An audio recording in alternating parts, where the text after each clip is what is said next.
ছেলি পীরবে একটু ছেলি আমি পীরবে একটু ছেলি এই পাশে আইসু বলছি দাদু আমার ঢাকাতে মেহমান আইছে মেহমান তা তোমার বয়স কত তাই জানতে চাচ্ছে একটু ছয় কত চলছিস ছয় 6 চলতেছে 106 বছর চলতেছে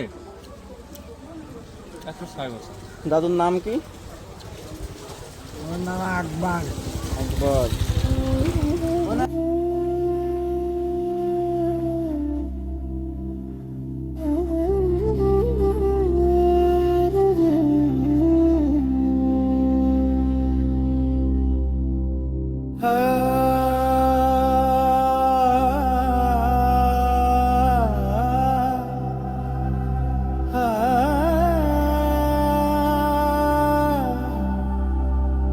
ah